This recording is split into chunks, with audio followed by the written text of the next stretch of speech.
गुरुवर प्रणाम। मैं संजय कुमार। आज फिर से मुझे बीपीएससी द्वारा आयोजित होने वाली प्रधानाध्यापक शिक्षक की नियमावली और उसके क्लासेस के ऊपर बात करने का मौका मिला है। मैं उस मिट्टी का सदैव ऋणी रहूँगा कि जब 2021 में मैंने यूट्यूब चैनल शुरू किया तो सबसे पहले मुझे बिहार के प्रधानाध्यापक की नियुक्ति की सूचना मिली, नियमावली मिली, और वो वीडियो जो कंधे पे मैंने गमछा को रख के पढ़ाया था नियमावली को, उसके बाद आप गुरुओं ने जितनी मदद मेरी की, मैं जीवन भर उसके ऋण का चुकता नहीं कर पाऊंगा। उसी के बाद स्ट्रेट फॉरवर्ड का एक सिलसिला चालू हुआ और आज स्ट्रेट फॉरवर्ड उस मुकाम पे है। उस सब में आपका योगदान है। इस पौधे को आपने ही सींचा है। आपको जान के बहुत खुशी होगी। अगर YouTube देखते हैं तो पता चल गया होगा, नहीं देखते हैं तो स्ट्रेट फॉरवर्ड क्लासेस को YouTube पे आप सब्सक्राइब कीजिए और देखिए कि हमने क्या इतिहास रचा है। यूपीएससी द्वारा दिल्ली में प्रिंसिपलों की नियुक्ति होती है।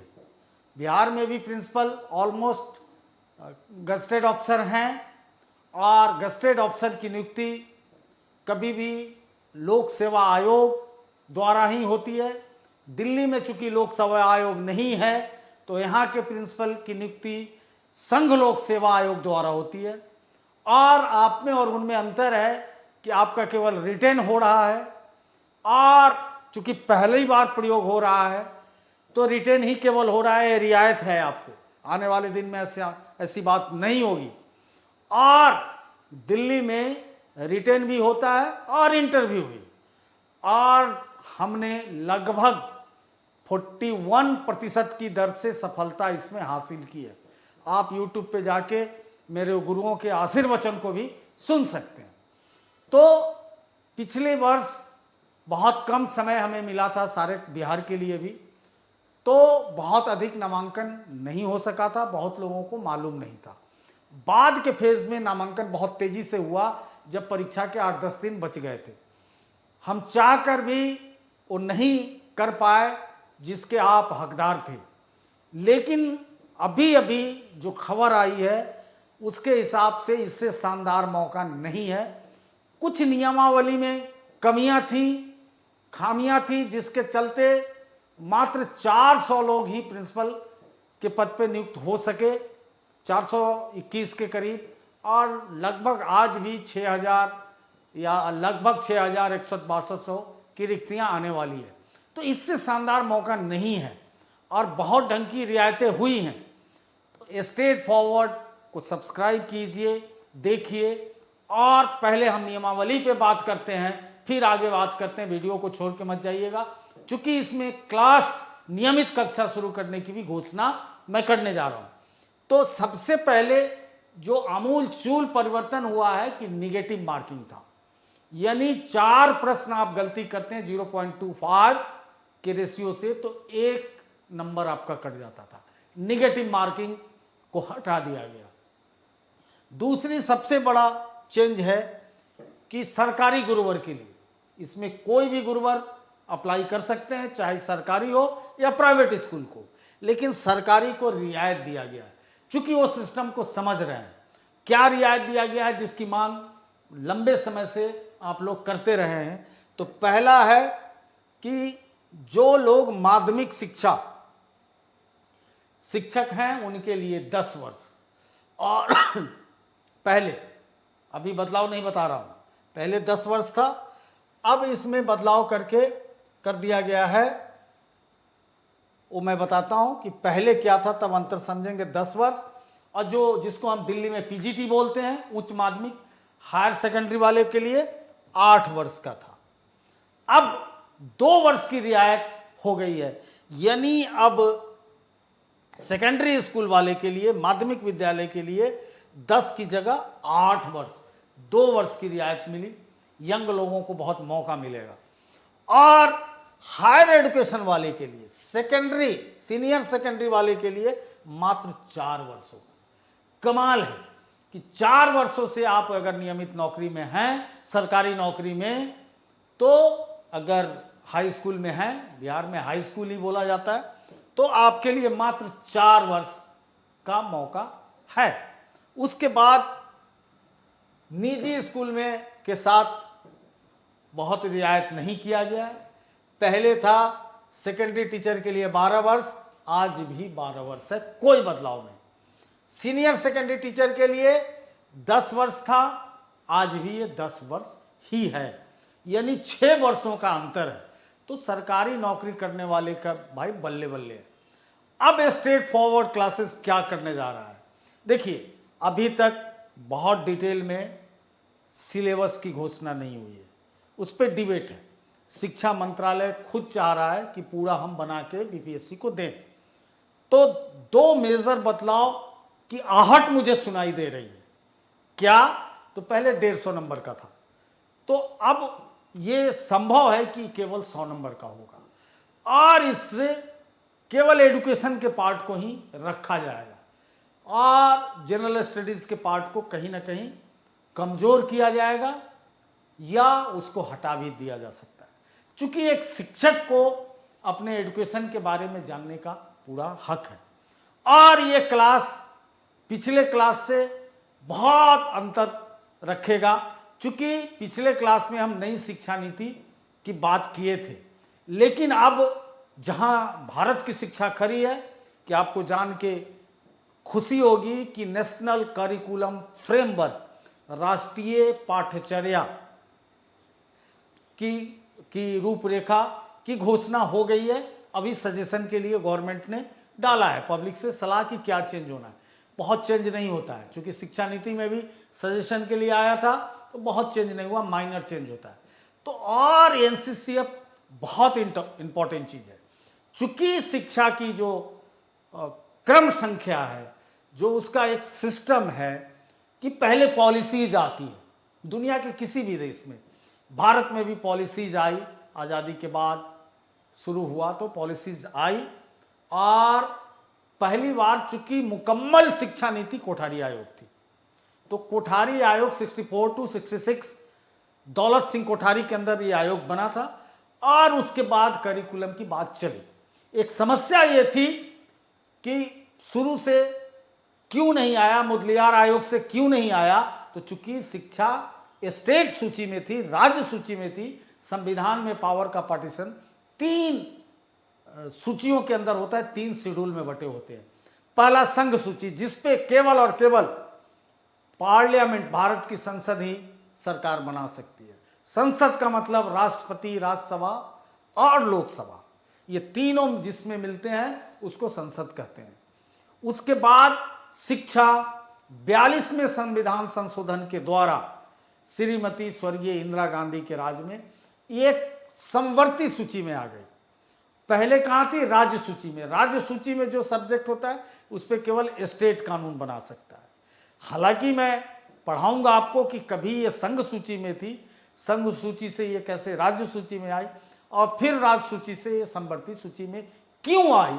तो उसका एकमात्र कारण था कि भारत दुनिया के तमाम अंतर्राष्ट्रीय संगठनों का सदस्य था शुरू से ही, और उन सदस्यों में जो भी शैक्षणिक कार्य की बात यूएनओ के अनुसांगिक संगठनों द्वारा होता था, उन कार्यों को पूरा करने में, इंप्लीमेंट करने में यहाँ दिक्कत थी, क्योंकि केवल वो चीज़ें संघ शासित क्षेत्र में ही लागू हो सकती थी, राज्य उससे सर्वथा वंचित रहते थे। तो समवर्ती सूची में वो विषय जब आ जाता है तो राज्य की कानूनें स्वमेव समाप्त हो जाती है। तो इस तरह से पहला एनसीसीएफ 1975 में बन के आता है। उसके बाद दूसरी शिक्षा नीति आती है 1986 में, उसमें फिर एनसीएफ बन के आता है। फिर 2002 में शिक्षा नीति में, मतलब उस बीच में कई छोटे छोटे आयोग आए, राममूर्ति आयोग आए, और राममूर्ति आयोग के बाद आप जनार्दन रेड्डी आयोग आया, तो सबको मिला के 2002 में एक एनसीएफ बना। उसके बाद यशपाल कमेटी बनी और तब जाकर एनसीएफ 2005 आया, राष्ट्रीय पाठ्यचर्या 2005, और उसके बाद फिर वही अभी तक चल रहा था लेटेस्ट। अब उसको रिप्लेस करने के लिए नया एनसीएफ आ गया है। इसका भी दायित्व उन्हीं का होता है जो आयोग के अध्यक्ष होते हैं। के कस्तूरीरंगन इस आयोग के अध्यक्ष हैं। राष्ट्रीय शिक्षा नीति 2020 के उन्हीं के नेतृत्व में आया है और ठीक समय पे आया है। अब जब पाठ्यचर्या आ गया तब बनेगा सिलेबस। सिलेबस ही इंप्लीमेंट होता है, यानी बच्चों का संबंध पाठ्यक्रम से है, पाठ्यचर्या का संबंध शिक्षकों से है, पॉलिसी मेकर से है, और बच्चा उसी हिसाब से क्या पढ़ना है क्या नहीं पढ़ना है पढ़ेंगे और शिक्षक पढ़ाएंगे। तो बहुत बड़ा रेंज सिलेबस में ये साइलेंटली इंक्लूड कर जाएगा, बिना देखे हुए। आपको लगेगा नहीं, क्वेश्चन खूब पूछे जाएंगे। खासकर जो अभी तक का जो ट्रेंड है कि क्वेश्चन पूछने का, तो राइट टू एजुकेशन 2009 और नई शिक्षा नीति और एनसीएफ का आना, ये जिनका मजबूत होगा वो उनका पाला भारी रहेगा। और गुरु इस बार मौका मिल जाएगा। स्ट्रेट फॉरवर्ड के ट्रैक रिकॉर्ड को आप जानते होंगे, पूछिएगा। लगभग उसमें भी मैंने बहुत कम एडमिशन था, 26-27 सक्सेस मैंने कराया था 421 में, जबकि हमारे यहाँ एडमिशन ही रहा होगा 50 या 60 रहा होगा, एग्जैक्ट फिगर मुझे याद नहीं है। तो अब हमको कोई जल्दीबाजी नहीं है, भरपूर सामग्री देंगे, भरपूर मॉक प्रैक्टिस टेस्ट कराएंगे। जो वादा उसमें किए थे लगभग उससे 1.5 गुना चीजें ज्यादा देने जा रहे हैं। और मजेदार बात यह है कि पहले जो सबसे श्योर सेक्टर है वो है बीएड का सिलेबस। बीएड का सिलेबस ही पहले लगा था, उसी से सारे प्रश्न पूछे गए थे जो बिहार में करंट बीएड का सिलेबस चल रहा है। चूंकि इसके लिए जो सबसे जरूरी डिग्री है वो बैचलर इन एजुकेशन है, कि आपका प्रशिक्षण हुआ है या नहीं, प्रशिक्षित शिक्षकों के लिए है ये। तो बीएड के सिलेबस को अगर मैं पढ़ा दिया तो हम जंग जीत जाएं।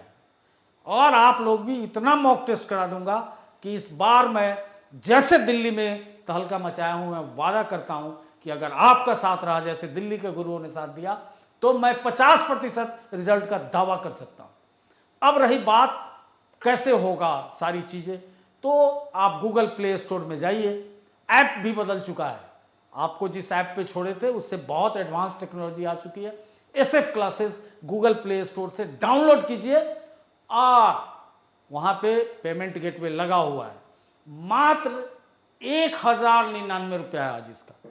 याद रखिए, बाद में एक समस्या पीछे हुई थी कि बहुत गुरु परेशान हो गए कि सर आपने तो शुरू किया था 199 से, फिर मैंने 300 कुछ किया, 500 किया, यानी डायनेमिक इसका मैंने फीस स्ट्रक्चर रखा था।